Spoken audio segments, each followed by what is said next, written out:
El teorema de muestreo nos garantiza que una señal de banda limitada, como la que está en la parte superior de la figura, esa de ahí, puede muestrearse sin ningún problema si nosotros cumplimos con lo que se llama el criterio de Nyquist-Shannon, que dice que la frecuencia de Nyquist, omega h, ¿ya? O F mayúscula h en Hertz, que es la frecuencia máxima que tiene la señal para el cual su magnitud, su espectro de magnitud es distinto de cero.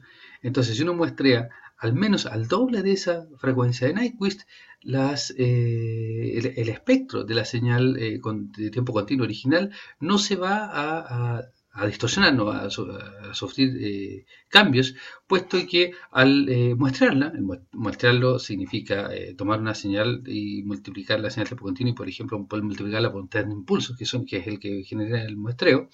Entonces, esa señal, al menos desde el punto de vista espectral, no se va a modificar, puesto que el espectro de la señal original, que es lo que está en la parte superior de la figura, ahora se va a empezar a replicar en múltiplos enteros de la frecuencia de muestreo. ¿Ya? Y como nosotros tuvimos la precaución de que esa frecuencia de muestreo fuera el doble, al menos, de la frecuencia máxima que tiene la señal, entonces si analizamos el punto en el que la frecuencia si analizamos el punto en frecuencia de la mitad de la frecuencia de muestreo, entonces como ese punto de ahí que yo acabo de marcar con una línea, es en frecuencia mayor que la frecuencia máxima que tiene la señal de banda limitada que a mí me interesa muestrear, entonces vamos a garantizar tanto en las frecuencias positivas como en las frecuencias negativas que no va a haber traslape con la copia de más a la derecha, que está ubicada a una frecuencia de muestreo más adelante, traslapada en frecuencia, y con una que está a la izquierda, que está a una frecuencia de muestreo hacia la frecuencia negativa. Eso me garantiza el teorema de muestreo de Nyquist-Shannon. Entonces tenemos cubierta la parte de tomar las muestras. Veamos ahora cuál es el punto de cuáles son las condiciones que yo necesito o cuáles son las condiciones que voy a necesitar para poder reconstruir la señal. O sea, lo que acabamos de ver aquí es la conversión desde el mundo análogo al mundo digital y está garantizada por el teorema de Nyquist-Shannon.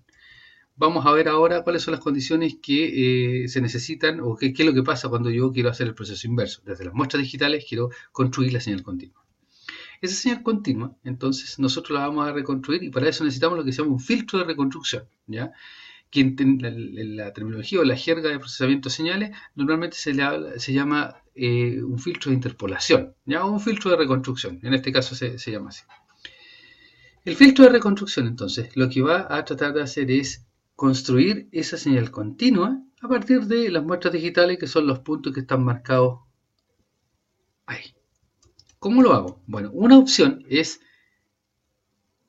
usar, igual como ustedes lo pueden haber visto en algún curso de matemáticas, alguna función que sea una base para funciones continuas y que a mí me permita generar la reconstrucción. Por ejemplo, pensemos en esa señal que está ahí, ¿ya? Esa señal que está ahí marcándose, que ese es un sinc, ¿ya? Un sinc es una señal, como la que está ahí abajo, que es un seno sobre su argumento, ¿ya? Ese sinc es una señal que es de este estilo, que es periódica, que tiene un máximo en 0, ¿ya? Ese sinc, entonces, si yo lo ocupo, y lo ocupo para multiplicar ese sinc por la muestra en tiempo 0, después ese sinc yo lo ocupo para multiplicarlo por la muestra en tiempo 1, y lo desplazo en un periodo de muestreo, y después en 2 periodos de muestreo, etc., lo que yo voy a poder hacer es lo que está aquí. Voy a ir utilizando esas señales sinc, que están multiplicadas por el valor de la muestra en cada uno de los puntos, y van a estar desplazadas. Y si se fijan, en los puntos que son múltiplos del periodo de muestreo, yo voy a tener cruces por 0 y ahí se van a ir sumando. Como estas señales tienen, con esas propiedades, estas señales a mí me permiten reconstruir la señal original, ¿ya? Al menos aquí, en los puntos donde yo tomé las muestras. En esos puntos la reconstrucción es perfecta. Entre medio pasa cualquier cosa, ¿ya? Yo les recuerdo que yo perdí esa información. Y eso es lo que nos está diciendo esta serie de ecuaciones que están acá. A partir de nuestra representación espectral, ¿ya? De tiempo continuo, yo puedo, si yo la mantengo entonces yo puedo reconstruir esto. Eso es lo que está, eso es lo que está ahí. Ese es el espectro de tiempo continuo, pero acotado al primer periodo, claro, a la primera repetición. Eso quiere decir acotado a esto. ¿Ya? Acá está el espectro repetido, yo lo filtro, cosa de quedarme con solo esa parte de ahí. Si yo me quedo con solo esa parte de ahí, entonces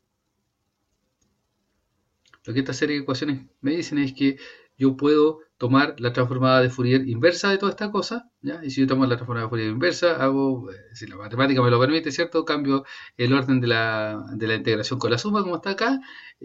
Al hacer ese cambio de integración con la suma, yo puedo resolver esto, que es una transformada de Fourier nomás, y yo obtengo este resultado de acá, y ese resultado de acá no es nada más que el zinc.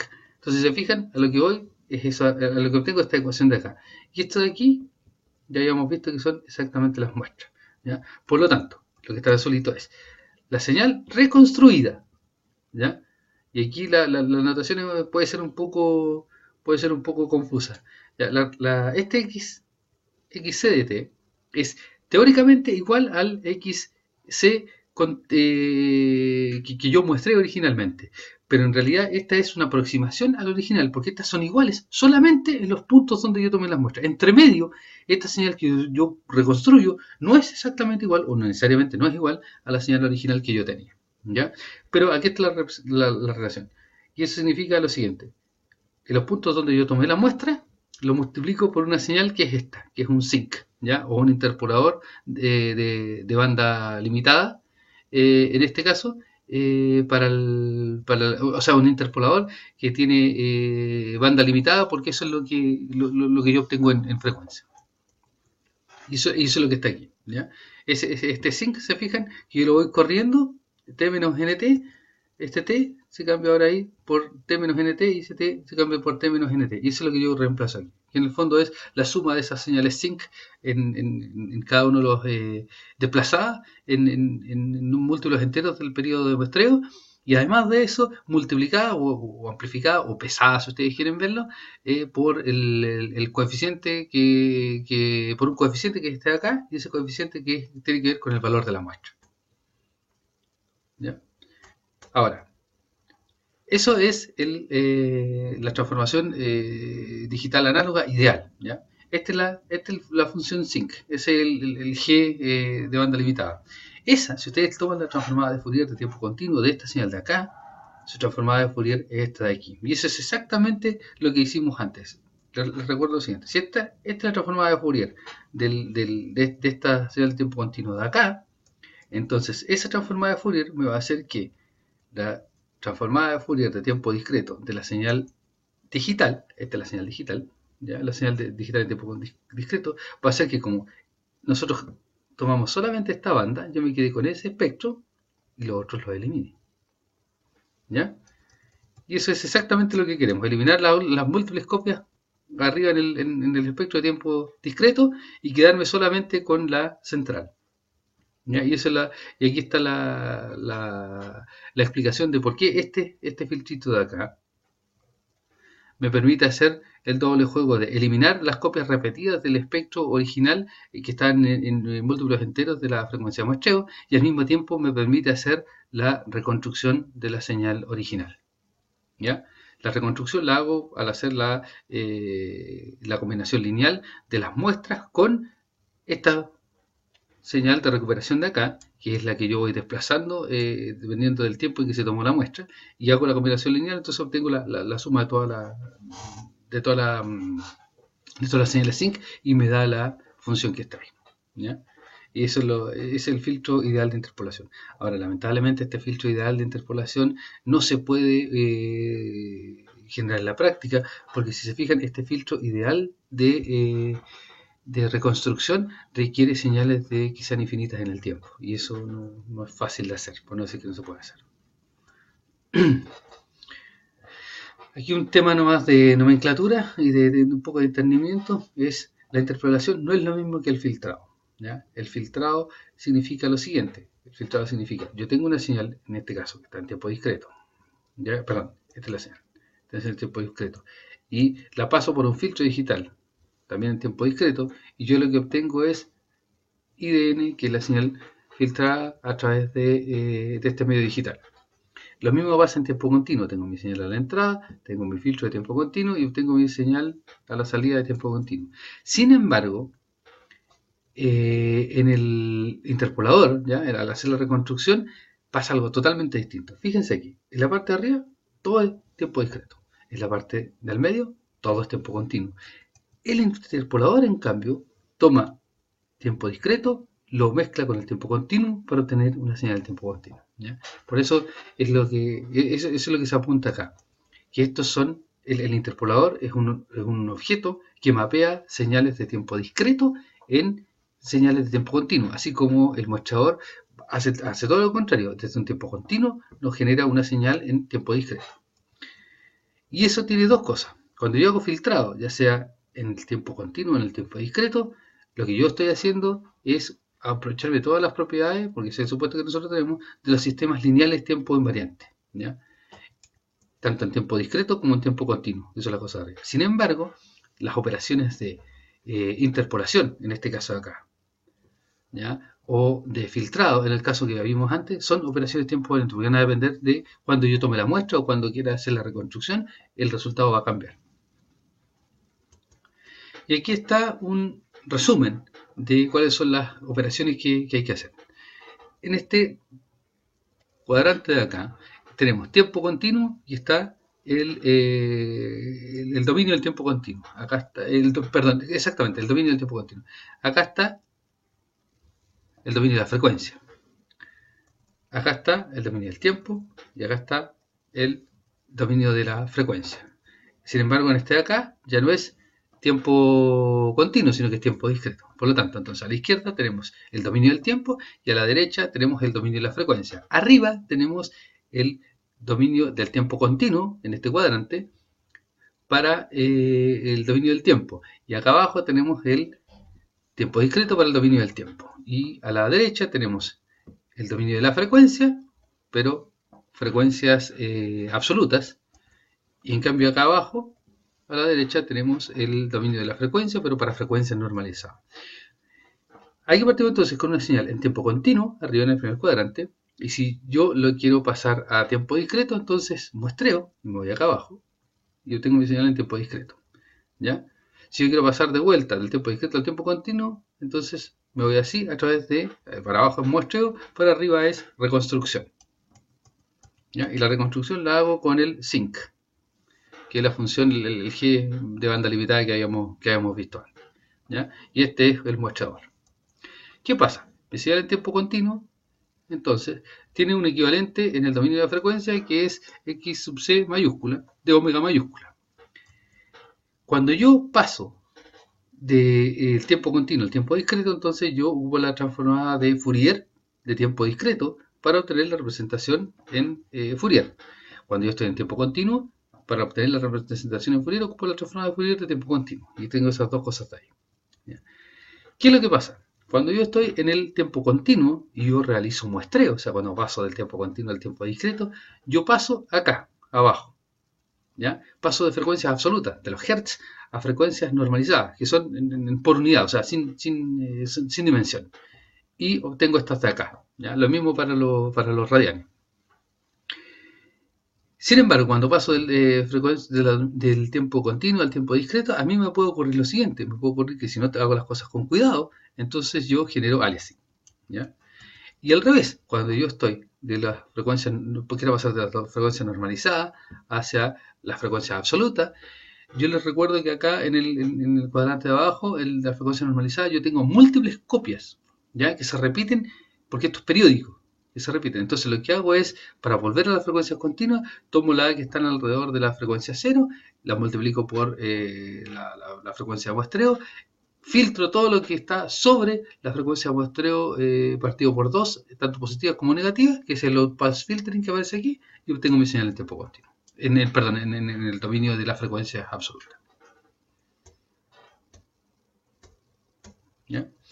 Ahora, un pequeño vuelta atrás. ¿A qué nos referimos con muestreo de señales senoidales? Las señales senoidales, si ustedes lo recuerdan, es lo que se llama un tono puro. Por ejemplo, si yo tengo una señal seno de 2pi por f sub 0, mayúscula, dt, más una fase, el espectro de magnitud yo lo voy a observar. Bueno, en realidad aquí como está dibujado es un coseno, ¿verdad? Porque el seno tiene la componente hacia abajo que es negativa. Ahí está. Esto es un tono puro. Si yo saco la transformada de Fourier de tiempo continuo, lo que yo obtengo es un espectro donde está solamente un tono, ¿ya? Una función delta, tanto en f sub 0 como en menos f sub 0. Eso es lo que está ahí. No se enreden un poco con las flechas que están asociadas. Si yo hago las cosas bien, es decir, si la frecuencia de muestreo de la senoidal es menor que el doble de la frecuencia de muestreo, entonces este y este se me van a pasar aquí abajo y aquí abajo, ¿ya? Para la primera copia, la que está centrada en 0, de la señal de tiempo discreto. Y esta misma F0 que está acá aparece ahora de nuevo. Les recuerdo, es este espectro de aquí se copia tal cual en alrededor de f sub s, alrededor de menos f sub s, alrededor de 2f sub s, alrededor de menos 2f sub s, etc. Entonces, aquí está, este mismo espectro está copiado aquí. Entonces, esta frecuencia de aquí va a ser f sub s más f sub 0 y este va a ser de aquí f sub s menos f sub 0. Y aquí es donde entra de nuevo el juego del teorema de muestreo. Supongamos que esto es 1 y que esto es 2. ¿Ya? 1 Hz y 2 Hz, la frecuencia de muestreo. Si este es 1 Hz, entonces este Hz aparece aquí abajo, este Hz negativo aparece aquí abajo, y después la réplica de este, centrada alrededor de los 2 Hz, va a ser lo siguiente. Este de aquí va a ser 2 Hz menos 1, ¿ya? Porque este es de 1, y va a quedar en 1 Hz. Y esta de acá va a ser 2 Hz más 2, más 1, y van a quedar 3. Este entonces son 3 Hz, y este entonces son 4 Hz alrededor del 2, ¿ya? Se fijan, en este caso, si yo me centro aquí, este y este quedarían traslapados uno encima de otro, yo vería el doble de la potencia. Y eso es porque estoy ampliando justamente al mismo valor de la frecuencia de muestreo. Hagamos ahora el caso de que esto es mayor estricto. Supongamos que esto es 3. La frecuencia de muestreo es 3. Y esto sigue siendo 1 Hz y esto sigue siendo menos 1 Hz. El primer espectro, que se replica tal cual, esta frecuencia de 1 Hz de aquí arriba aparece aquí abajo en 1 Hz. Y esta frecuencia de menos 1 Hz aparece aquí abajo en menos 1 Hz. Después, este espectro de aquí se replica alrededor de los 3 Hz. Ahí. Como este era 1, 3 más 1, 4 me da aquí. Y como este era menos 1, 3 menos 1 me da 2. ¿Se fijan? Y ahí tenemos una imagen como la de acá, donde esta de aquí es 1 Hz, esta aparece, la frecuencia de muestreo aquí, partido por 2 es 1,5 Hz y esta aparece en 2. ¿Ya? Aquí lo mismo, menos 1, menos 2. Y ahí ustedes pueden ver claramente que no hay traslape. ¿Ya? No hay traslape, y si yo me centro en este ancho de banda, desde menos f sub s medio hasta más f sub s medio, lo único que más me aparece es el espectro exactamente igual al del espectro original. Sin embargo, cuando yo no cumplo con el teorema de muestreo, supongamos ahora, y que fue el caso que les mostré justo antes, supongamos ahora que este es 1 Hz. ¿Ya? Esta señal de aquí es mejor hagámoslo con los números anteriores. La frecuencia de muestreo sigue siendo 3 Hz, ¿ya? Por lo tanto, la mitad de la frecuencia de muestreo es 1,5 y la frecuencia de la señal F0 máximo tendría que ser menor que 1,5. Supongamos que es 1,7 esta frecuencia de acá, 1,7 Hz, y yo estoy mostrando a 3, y esta es menos 1,7 Hz. Cuando yo muestreo la señal original, ¿ya? Esta no me aparece nada en el intervalo de frecuencia de menos f sub s a más f sub s. No me aparece nada. Producto de que estas quedan más afuera. ¿Se fijan? Esa se mapea ahí y esa se mapea hacia abajo. Pero, producto de que en 3 Hz, aquí, yo voy a generar una réplica del espectro original, entonces tenemos lo siguiente. Esto es 3 Hz. Y esta muestra de acá estaba, dijimos, a 1.7 negativo. 3 menos 1.7 me va a dar 1.3. ¿cierto? Por lo tanto, esta me va a aparecer en 1.3. Esta de aquí se me va a replicar acá. Y esta de acá se me va a replicar a este otro lado, en 1.3. Perdón, aquí. Ahí. ¿Ya? En 1.3 negativo. Este rango de menos f sobre s medio a más f sobre s medio iba desde menos 1.5 hasta más 1.5 Hz. Por lo tanto, una frecuencia original de 1.7 Hz, que era la que aparecía acá, me aparece acá como una señal de, en este caso dijimos que se había replicado acá en 1.3. Y en 1.3. Ese es el efecto de aliasing en esto. Y ahí lo que vemos es que la señal que tenía una frecuencia absoluta de 1.7 Hz, producto de haberla muestreado, violando el teorema de Nyquist-Shannon, lo mostramos a 1.5, que es menor que... la mostramos, perdón, a 3 Hz, que es menor perdón, la mostramos a 3 Hz. Y ese valor, ¿ya? Es menor exactamente que el doble de 1.7, ya que es 3.4. Entonces, si filamos el teorema de Nyquist-Shannon, nos hace ver que la frecuencia original de 1.7 Hz aparece con una frecuencia aparente, ¿ya?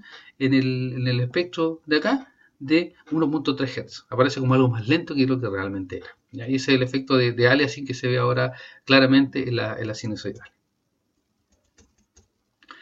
Gráficamente lo que tenemos es esto, fíjense. La señal original, supongan que es la que está en negro.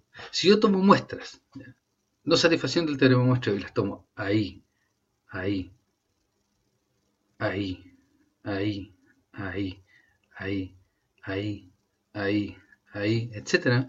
Cuando yo haga la reconstrucción, voy a reconstruir la curva en azul, que si se fijan también es una senoidal, pero es de una frecuencia mucho más baja que la señal original, que es la que está en negro. ¿Ya? Pues es lo mismo del efecto que al principio, que son indistinguibles. ¿Ya? Ese ejemplo lo voy a mirar en otro video. Ahora, ¿qué es lo que tenemos aquí finalmente? ¿Qué pasa si yo tengo una señal que no es de banda limitada? Supongo que yo tengo una señal cuyo espectro es este. ¿Ya? Tengo esta señal de acá arriba, X sub c minúscula en tiempo continuo, cuyo espectro es el que está ahí al medio. Esta señal, si es de banda, no es de banda limitada, o sea, no tiene una frecuencia máxima, donde yo los valores de la señal en el espectro de la señal no sea igual a 0, de ahí hacia arriba, entonces yo técnicamente no debería poder realizar el muestreo, ¿ya? Porque no voy a tener que satisfacer el criterio de Nyquist-Shannon. Entonces, ¿qué es lo que me va a pasar? Yo, si hago el muestreo, voy a tener aliasing. ¿Ya? No hay forma, y eso es lo que me está pasando aquí. Yo hago ese muestreo, aquí está hecho el muestreo, arriba, en la parte de arriba, y yo cuando hago la reconstrucción, producto de que muestré a una cierta tasa, aquí está el rango de frecuencias fundamentales, y se va a producir ese traslape, y yo voy a obtener distorsión como esta de acá.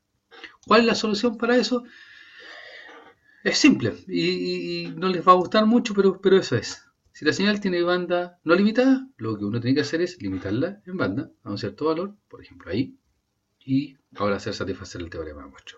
Y con eso se acaba el problema. ¿Se pierde información en la señal? Sí, se pierde, pero de otra manera no van a tener cómo llegar a resolver el problema.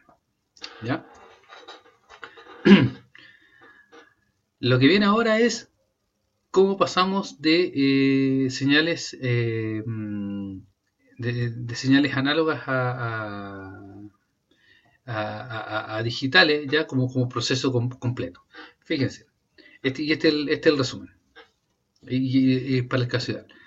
Esto que está aquí es la señal de tiempo continuo, que tiene un espectro de esta manera. Dijimos que si nosotros muestramos esta señal a un periodo de muestreo t, ¿ya? Que es una frecuencia de muestreo 1 partido por t, el espectro original, el espectro de esta señal original resulta, el espectro de la señal de tiempo discreto. El espectro de la señal de tiempo discreto. Esa es la señal de tiempo discreto. Este es el espectro para la señal de tiempo discreto. Resulta ser igual al espectro de la señal de tiempo continuo pero replicado ahora en múltiplos enteros de la frecuencia de muestreo, que es igual al inverso del periodo de muestreo. ¿Ya? Eso es lo que les pasa a la hora de hacer el muestreo, y ese es el resumen. ¿Qué hacemos nosotros? ¿Ya? Aquí estamos hablando en frecuencias absolutas y en tiempo absoluto. Entonces aquí está tiempo continuo, frecuencia absoluta. Aquí sigue estando el tiempo continuo, pero estamos mirando solamente los instantes muestreados, ¿ya? Y aquí siguen habiendo frecuencias absolutas. Miren las unidades, miren la notación. F, F, T y T, ¿ya? Entonces estamos hablando de segundos y de hertz. Cuando nosotros pasamos entonces al mundo digital, hacemos normalizaciones. Y esas normalizaciones son las siguientes. N, el índice, es el tiempo dividido por el periodo de muestreo. Y la misma normalización se lleva a cabo en frecuencia, ¿ya? Omega minúscula es igual a omega mayúscula por t, lo que nos hace que nosotros hagamos una normalización en frecuencia de la frecuencia absoluta se divide por la frecuencia de muestreo. Y eso hace de que, como nosotros lo que nos interesa finalmente es el espectro en este rango, ¿ya? Lo voy a marcar mejor. En ese rango de ahí, hasta ahí, ¿ya? Nosotros las frecuencias normalizadas para las señales de tiempo discreto las vamos a ver en radianes, en omega minúscula, que van a ir desde menos pi hasta más pi, ¿ya? Para hacer un periodo aquí de, para hacer un rango, perdón, aquí de 2 pi, como se marca ahí, ¿ya? Y para las frecuencias en hertz normalizado, al hacer esto, f partido por f sub s, entonces quiere decir que si este rango tenía 2 pi en radianes, ¿ya? Como estoy normalizando por f sub s, en números asociados a los hertz, este rango va a ser de 1. Por lo tanto, los límites aquí van a ser pi y menos pi para las frecuencias en omega minúscula, ¿ya? Y un medio a este lado y menos un medio a este lado para las frecuencias en tiempo, en las frecuencias normalizadas, ¿ya? Ese es el overview completo del proceso, ¿ya? Ahora, ¿cómo es el proceso de reconstrucción? A partir de las muestras, entonces, yo lo que quiero es recuperar una señal en tiempo continuo. Entonces, las muestras tienen este espectro que está replicado en múltiplos enteros de la frecuencia de muestreo. ¿Qué es lo que tengo que hacer? ¿Ya?